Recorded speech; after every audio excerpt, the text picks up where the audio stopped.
Hello, good morning student. Online class में आपका स्वागत है। आज हम बीएड फर्स्ट ईयर सब्जेक्ट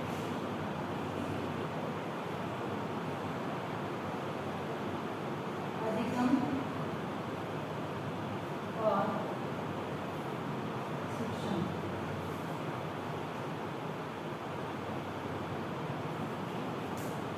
अधिगम और शिक्षण में आज का हमारा प्रकरण है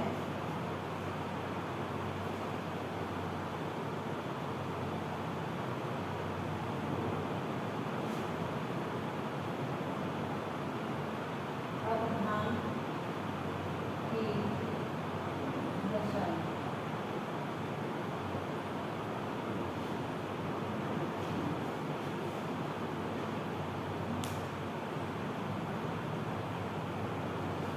अवधान की भी स्थापना में उद्दीपक की परिस्थितियां प्रमुख भूमिका निर्वाह करती है। इसलिए एक बार में हम केवल एक ही उद्दीपक पर अपना ध्यान केंद्रित कर सकते हैं, यानी एक बार में एक ही उद्दीपक यानी जो क्रिया हो रही है उस पर हम ध्यान केंद्रित कर सकते हैं। अतः अवधान की दशाओं को हम आंतरिक और बाह्य दो भागों में बांटकर अध्ययन करेंगे। अवधान की दशाएं कौन सी? दो, आंतरिक और बाह्य। आज हम अवधान की आंतरिक दशा के बारे में अध्ययन करेंगे।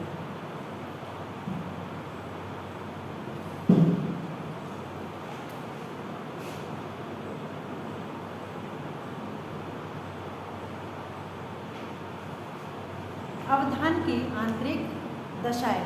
अवधान की विस्थापना करने वाला व्यक्ति उद्दीपक के प्रति अवधान को क्यों और कैसे विस्थापित करता है आदि व्यक्ति विशेष पर निर्भर करता है। अतः किसी व्यक्ति की विशेषताओं का अवधान आंतरिक दशाओं के अंतर्गत हम निम्न प्रकार से अध्ययन कर सकेंगे। इसमें सबसे पहले है आवश्यकता।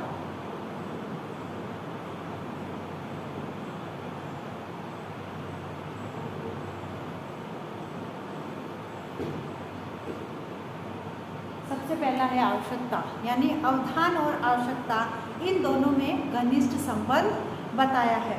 मानव की आवश्यकता अनिवार्य और गौण दो भागों में विभाजित की गई है। अनिवार्य और गौण।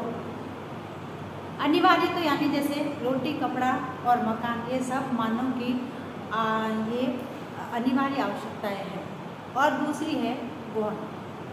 जब हमें भूख या प्यास लगती है तो शरीर में आंतरिक परिवर्तन होने लगता है, यानी जब हमें भूख लगती है तो हमारा ध्यान अपने मुंह की तरफ जाता है, उसके बाद खाने की तरफ जाता है, फिर खाने की इच्छा होती है, उस पर ध्यान केंद्रित होता है। तो इस प्रकार से जब हमें भूख या प्यास लगती है तो शरीर में आंतरिक परिवर्तन होते हैं और ये परिवर्तन हमारे ध्यान को आवश्यकता पूर्ति यानी उद्दीपक पर केंद्रित करता है कि भूख लगी है तो हमें क्या करना है? खाना है। तो हमारा ध्यान खाने की तरफ जाता है।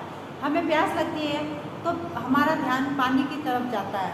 तो इस प्रकार से उद्दीपक जो है हमारा उसकी तरफ ध्यान केंद्रित करता है। उसके बाद दूसरा जो है रुचि। अब दूसरी जो दशा है इसकी रुचि, यानी प्रसिद्ध जो मनोवैज्ञानिक मैक्डूगल के विचार से रुचि ही अवधान और अवधान करना ही रुचि है, यानी रुचि ही अवधान है और अवधान करना ही रुचि है। अतः व्यक्ति का अवधान रुचि के आधार पर स्थापित होता है, यानी व्यक्ति का ध्यान उसकी रुचियों के आधार पर स्थापित हो सकता है। किसी की खेलने में रुचि हो, किसी की पढ़ने में रुचि हो, किसी की नृत्य में रुचि हो, किसी की संगीत में रुचि हो, किसी की गाने सुनने में रुचि हो। इस प्रकार से उनकी रुचि के आधार पर उनमें जो है अवधान केंद्रित किया जा सकता है। फिर है तीसरा है लक्ष्य।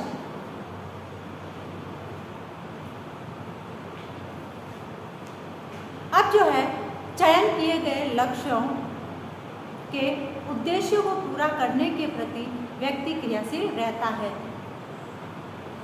अतः अवसर मिलते ही उसका अवधान अपने लक्ष्य की ओर स्वतः ही विस्थापित हो जाता है।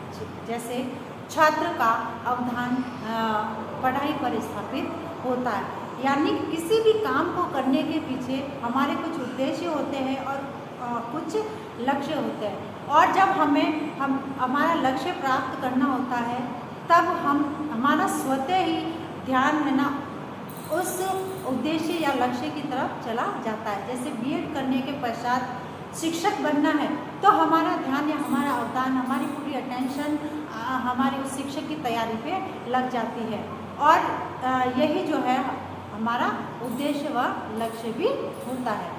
फिर है सूझ या समझ।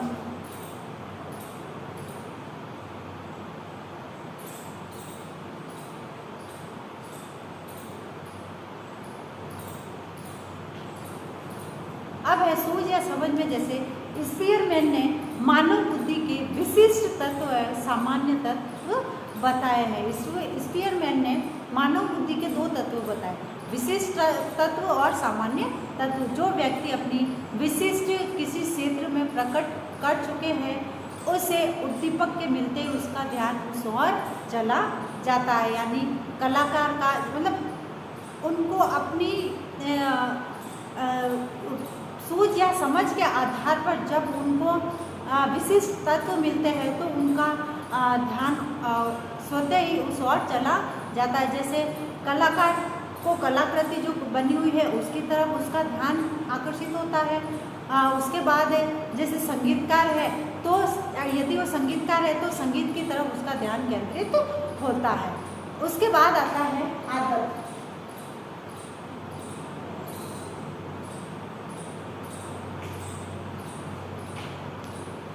अब है मनोवैज्ञानिकों ने आदत का कार्य जीव में सक्रियता प्रदान करना माना है, अतः जिन कार्यों की आदत विकसित हो जाती है उन पर हमारा अवधान स्वतः ही केंद्रित हो जाता है। यानी जैसे किसी की आदत होती है सुबह उठते ही चाय पीना, कॉफ़ी पीना, अखबार पढ़ना, शाम को खेलना, दिन में सोना है, तो यानी ये जो है यह हमारी आदत में आ जाता है। और जब एक बार ये चीज़ें सारी आदत में आती है तो स्वतः ही खुद ब खुद इन सब की तरफ हमारा ध्यान केंद्रित होता है कि सुबह उठ के चाय पीनी है, कॉफ़ी पीना है, उसके बाद अखबार पढ़ना है, उसके बाद ये काम करना है, वो काम करना है।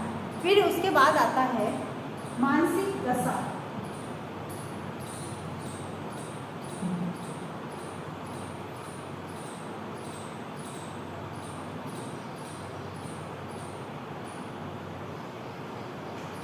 फिर है मानसिक दशा। अवधान के केंद्रीकरण में मानसिक दशा अपना प्रमुख प्रभाव डालती है।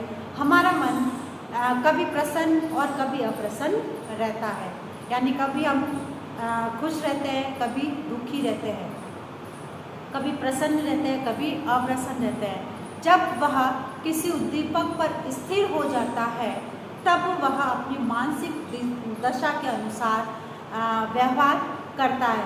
जैसे हम कभी कभी जो है घर में जो व्यक्ति होता है उसकी अधिक प्रशंसा कर लेते हैं और कभी कभी उसके द्वारा किए गए जो कार्य है उनके दोष निकालते हैं। यानी कभी तो किसी व्यक्ति की हम इतनी अधिक प्रशंसा कर लेते हैं और कभी छोटी सी गलती होने पर उस व्यक्ति की हम हद से ज़्यादा बुराई करते हैं या दोष निकाल लेते हैं। ये जो है यह हमारी मानसिक दशा है, यानी उनके कार्यों के आधार पर हमारी मानसिक दशा वैसी हुई है। फिर है पूर्व ज्ञान।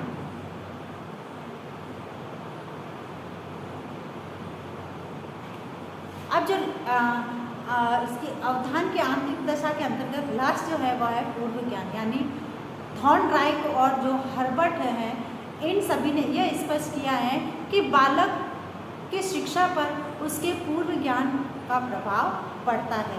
पाठ के प्रति अवधान को लगाने के लिए पूर्व ज्ञान जागृत करना पड़ता है, जैसा कि करते हैं कि बालक को जब नवीन ज्ञान के साथ जोड़ना है तो उसको हमें उसके पूर्व ज्ञान के आधार पर जोड़ना होगा। तभी हम जब प्रस्तावना करते हैं तो प्रस्तावना के प्रश्न इस प्रकार से बनाए जाते हैं जो बालक के पूर्व ज्ञान के आधार पर बने हुए होते हैं, और उसी पूर्व ज्ञान के आधार पर हम उसके साथ नवीन ज्ञान को जोड़ते जाते हैं। इस प्रकार पूर्व ज्ञान जो है बालक को सीखने में सहायता देती है और अवधान की तरफ ध्यान केंद्रित करता है। तो ये थी अवधान की आंतरिक दशाएं। अब है आज का आपका गृह कार्य।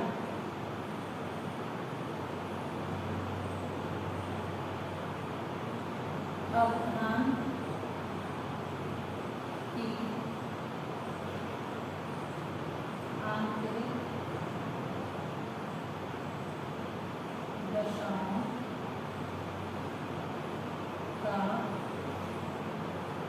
वर्णन कीजिए। अब एक विशेष बात, जैसे कि कोरोना जैसी महामारी भयंकर रूप से फैल रही है, अतः इससे बचाव हेतु छोटे छोटे उपाय करने हैं और उन्हीं उपायों द्वारा हम इस कोरोना जैसी महामारी से निजात पा सकते हैं। स्वस्थ रहे, सुरक्षित रहे, बी स्टैंड बी स्ट्रॉन्ग। धन्यवाद।